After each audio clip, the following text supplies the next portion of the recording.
Originally, I wasn't going to make this video because a lot of players have very negative feelings about the recent Ultimate Time Wizard announcement, and I don't want to invalidate anyone's feelings. If you're unhappy about the changes, I think that's completely valid, and there are definitely concerns about the recent policy.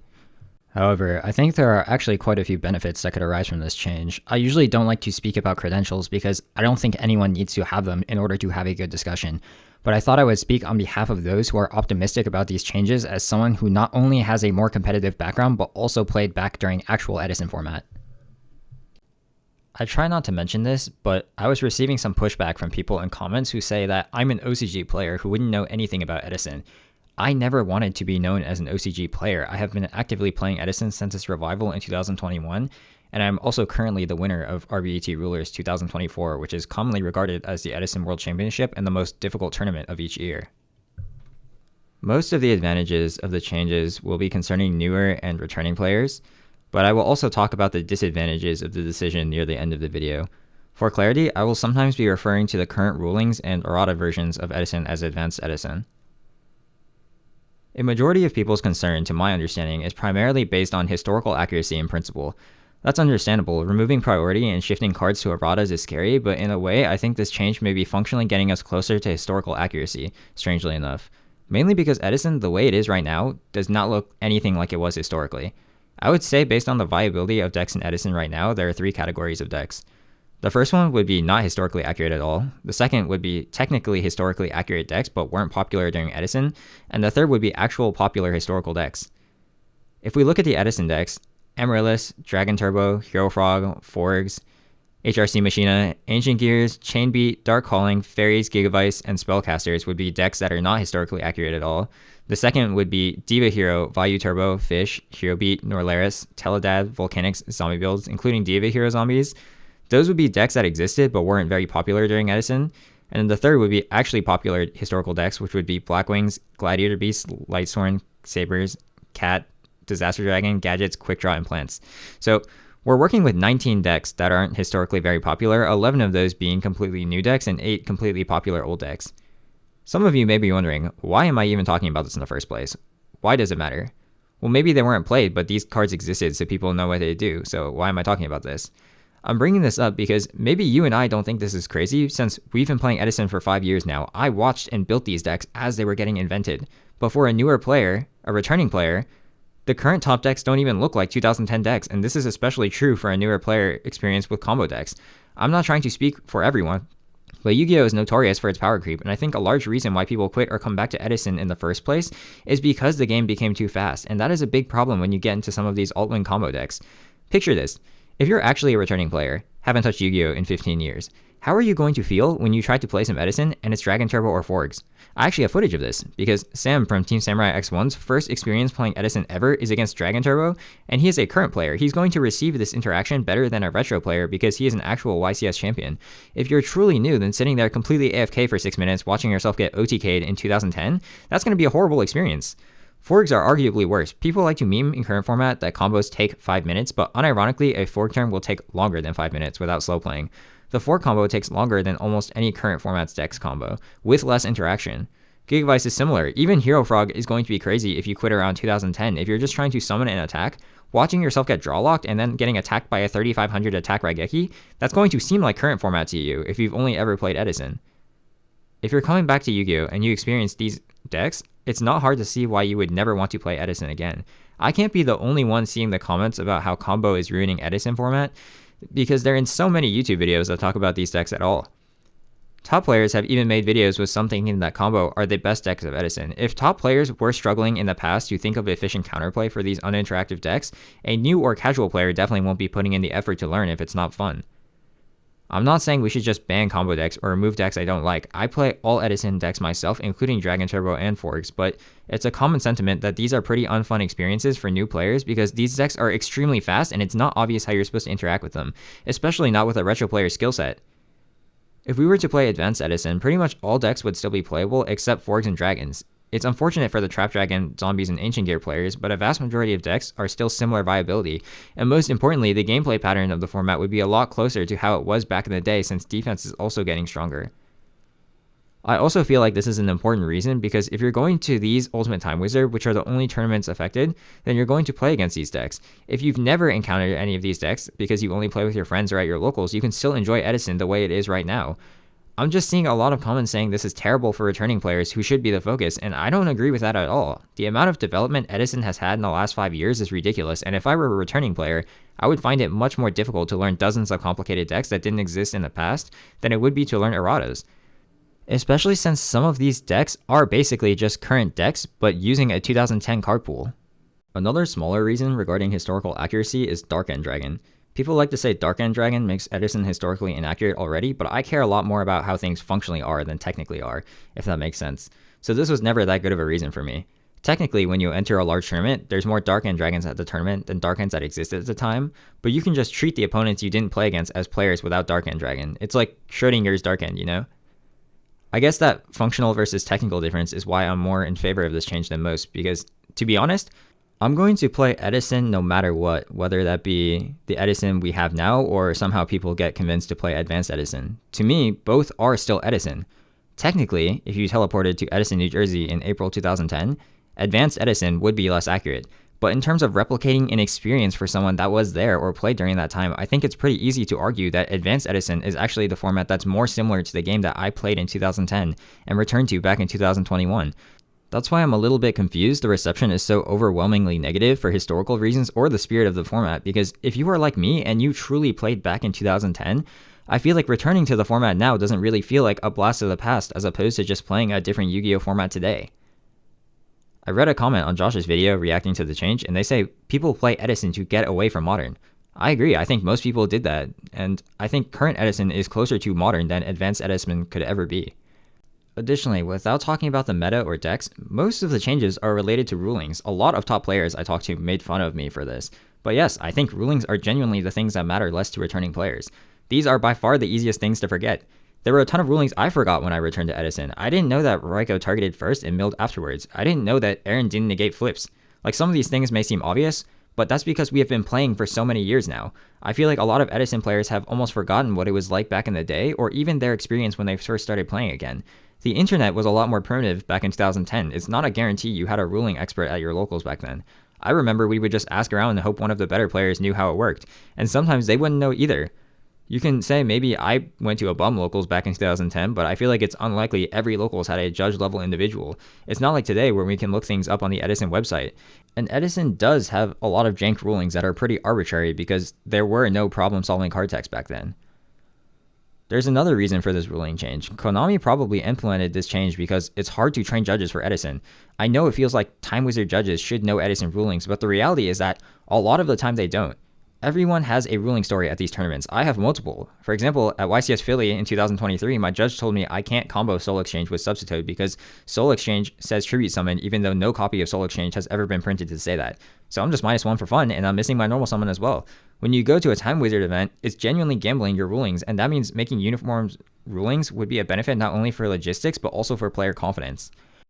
My last reason for why I don't think the ruling change is as bad as people are expressing is because people already do not get upset about the ruling changes we have now.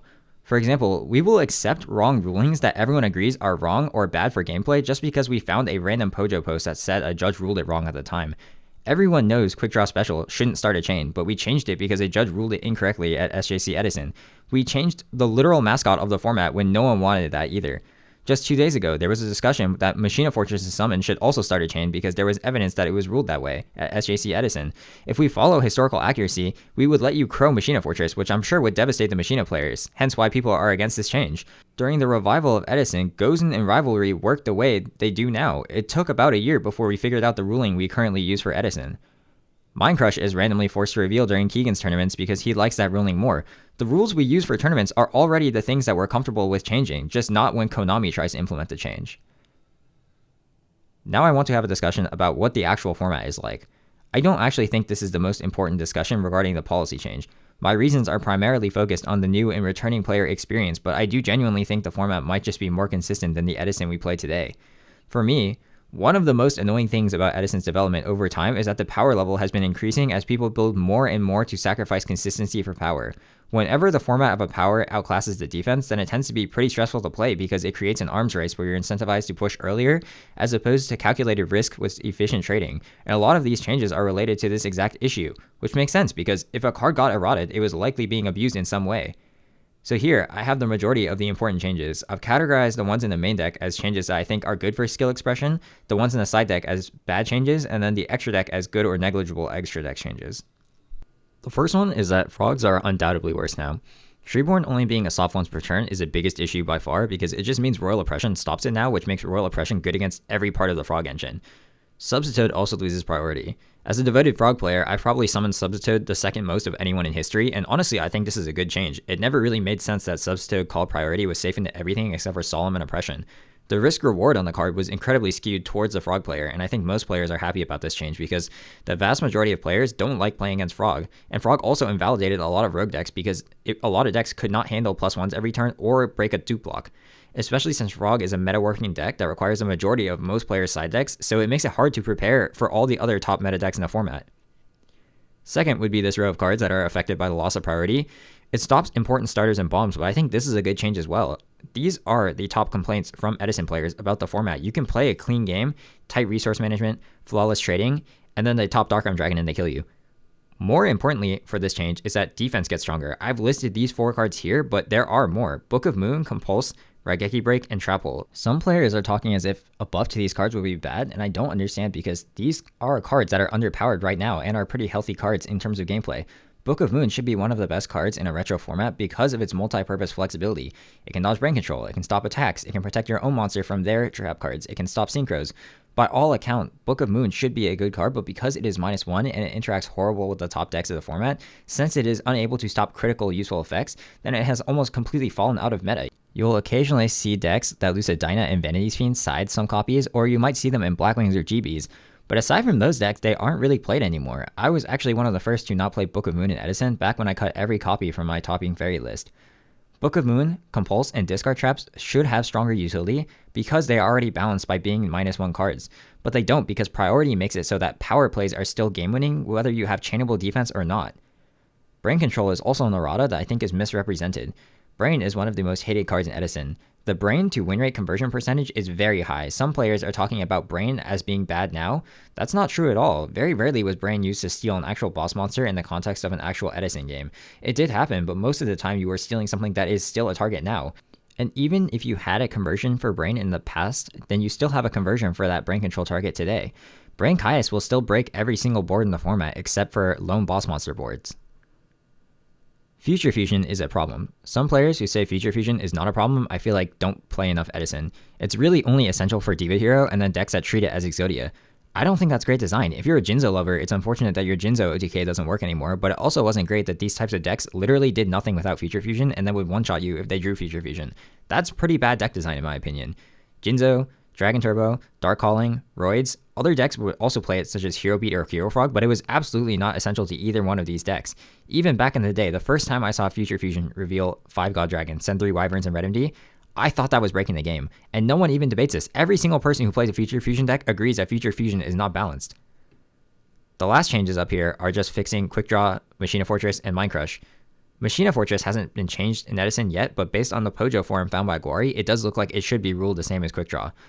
For the extra deck, Colossal Arm is fun to do for sure, but it's definitely one of the ways lost games are stolen. Konami removed it because it is breaking the game. This is the first OTK in the game that punished you for trying to play the game normally and committing a semi-large monster. Fish is one of my favorite decks of all time, but I think a lot of people would agree with me that Colossal Arm is pretty toxic. Ancient Fairy Dragon is negligible.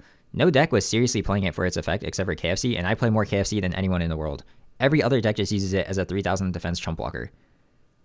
Absolute Zero is nerfed, which is probably good. Right now, counterplay against Absolute Zero is just not to commit too many monsters against hero decks. Having removal options in the form of Brainac, Compulse, or Wingloss is probably good because it means you can push against hero decks with some sort of efficient counterplay, and the Absolute Zero is still a power play that will go even in card advantage except against oppression. But of course, there are also bad changes.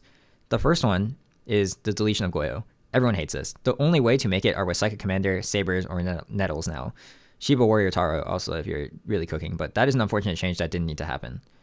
The second is that Raikou is too strong now. Raikou used to be extremely balanced. It was generic removal accessible for every deck, but it was slow, which means that it interacted poorly with removal such as Monarchs and was dangerous behind tempo. And it also couldn't kill boss monsters such as Stardust or Titanial. Being a targeting effect just meant that you could bait it with chainable back row.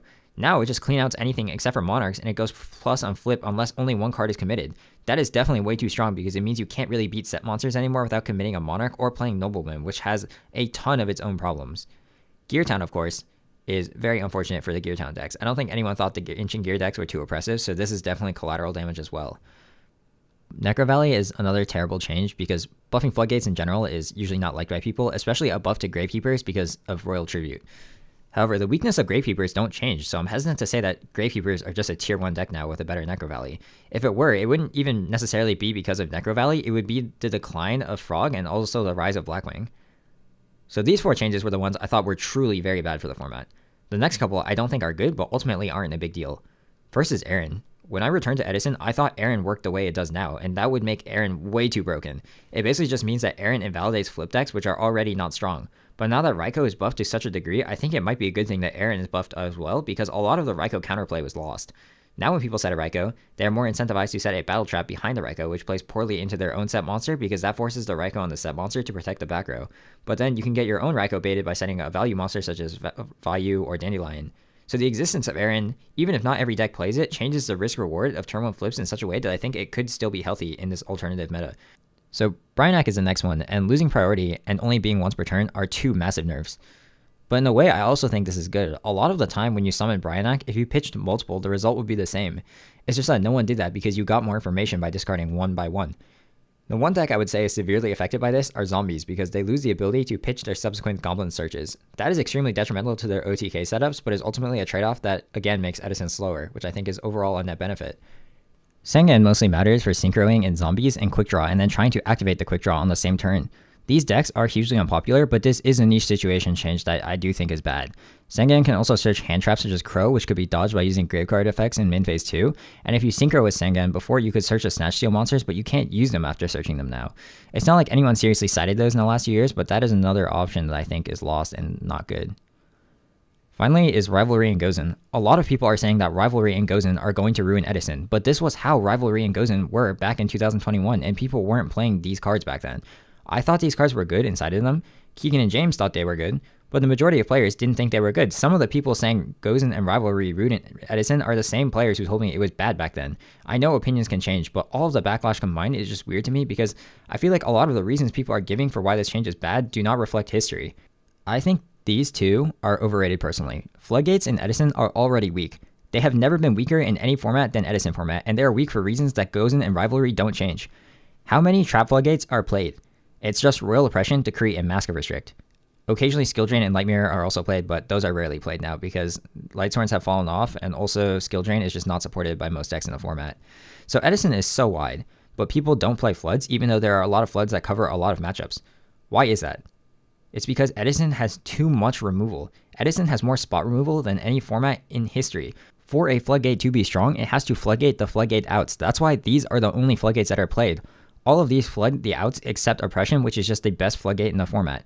Rivalry and Gozen don't do that. Rivalry and Gozen are good, they're uniquely powerful because they're the only Floodgates aside from Oppression that generate advantage on activation. I'm not trying to undersell these cards, but they have not fixed the fundamental problems with Edison Floodgates. The situation these two cards have eroded that are distinct from the current Edison ruling is tributing Raikou and Treeborn for Caius.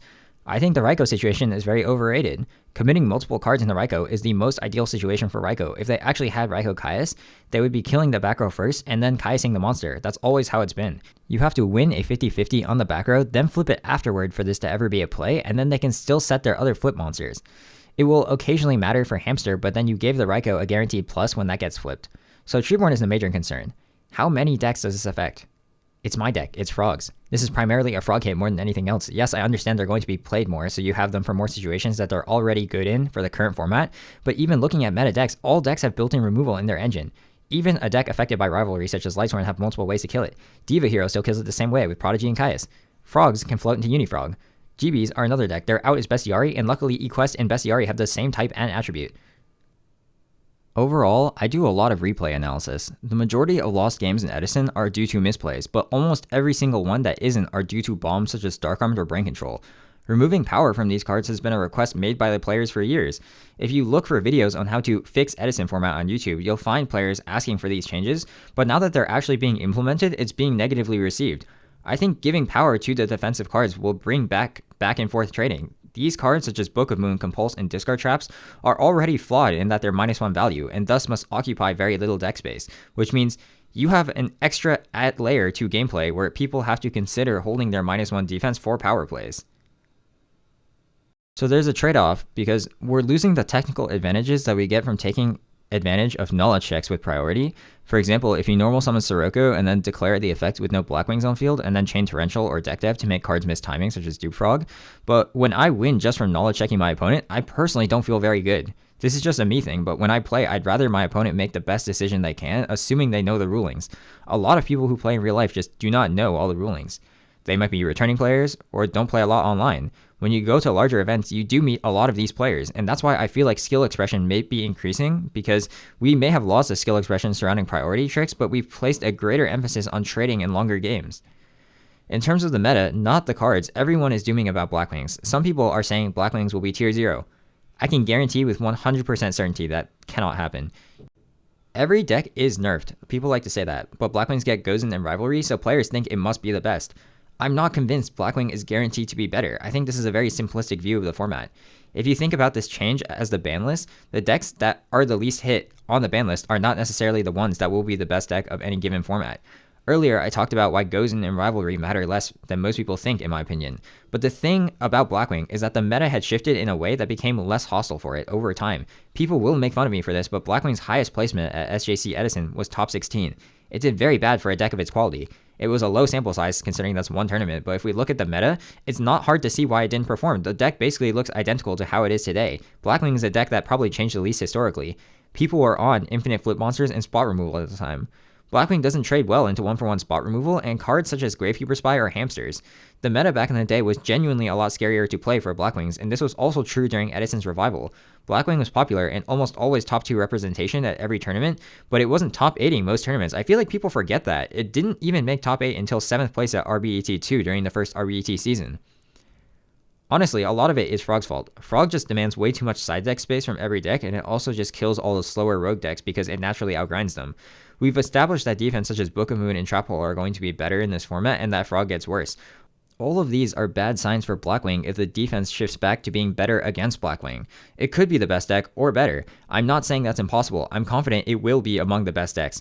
But to say the format just blatantly buffed Blackwing and hit every other deck, I don't think is accurate. I feel like that's very disrespectful to Edison's demonstrated resiliency over the years. Of course, not all effects of this change are good. It was very bad that they announced this change after people were already planning to go to Nationals.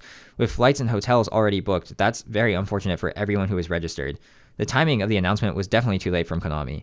Second, it also divides the community. That's also horrible. If it were up to me, I would have banned Trap Dust Shoot and Brain Control for my ideal Edison format, and most people hate these cards. But the reason we never did that, even though a lot of people hate those cards, is because it would be terrible to divide the format. It's definitely bad if we can't come to a consensus, because then we have a split community. In my opinion, one of the biggest reasons Tengu never grew big, and also why Toss isn't currently big, is because of this exact reason. It's awkward when you can't decide if you're going to play Toronto Tengu or Columbus Tengu, and when some people only play one, your community can never be as big as it should be. It also definitely has negative spillover effects for other formats. I haven't done a deep analysis of other formats such as GOAT to give an opinion, but I'm sure even though I believe the Edison changes are good, that does not mean all other format changes are the same. I do think concerns that this is a slippery slope or arbitrary are unfounded. The rules are pretty clear. We play with current card text and no priority. There is almost no chance that we are randomly banning cards in the future because Konami doesn't really do erratas anymore. I know this isn't what a lot of people want to hear, and please believe me when I say I don't want people to think I have some nefarious goal or anything. If you think about it from my perspective, I have spent more hours on the current version of Edison compared to almost every single person in the world, and my favorite deck is one of the decks getting hit the hardest by erratas. If anyone should hate these changes, it should be me. But ultimately, when I think about it, I can't objectively say this is a horrible decision in good faith. I maybe don't make as many videos about Edison anymore, but my one true love is and will always be retro formats. Everything I've done in Edison has been to grow Edison. starting this channel, making all my deck lists public, answering everyone's questions in Discord, replay analysis, publicizing my side deck sheets. It's why the first thing you see when you click on my channel is the promotion of Edison YouTubers. My ultimate goal has always been to share my love for Edison with as many people as possible, and in order to grow Edison, the hardcore Edison players like me aren't the most important. It's the newer and returning players. I will outlast everyone in the world for Edison format. I can guarantee it. In 2091, when I'm 90 years old, completely geriatric, immobile, I'm still going to be normal summoning Stratos. My two greatest priorities for a competitive activity are high skill ceiling, because otherwise I wouldn't play it, but even more important is a low skill floor, or else we cannot gain the people necessary for a community to flourish. And I think this is a change that could push both ends of that spectrum. I think this is a change that could be better for both newer and returning players, as well as us, the existing players, as long as we keep an open mind, because we need to be honest. No one is publicly saying this because it will be bad for community health, but at this point we need an intervention, so I'll be the one to say it. Edison will eventually decline, just as any community does, and there are people in the community that already think this is happening. They won't say it outside of private discords, but you can see the effects. How many established players have you seen in the past year offload their Edison collection, and when asked if they're quitting, they just reply, haha, I'm just letting other players get the good stuff. Are you actually believing that? Like, people's actions will reflect their beliefs. Edison is not dead, not even close, but its growth has definitely slowed down. Notice how all the Edison content creators, except for Keegan, Echo, and Fraser, can't break the 4,000 sub barrier. Notice how there's not even half as many online tournaments as there were in the last 3 years.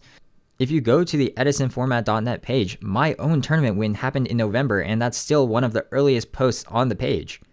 I'm sure Edison is fine on a local level with multiple thriving scenes, but how can we actively gain players?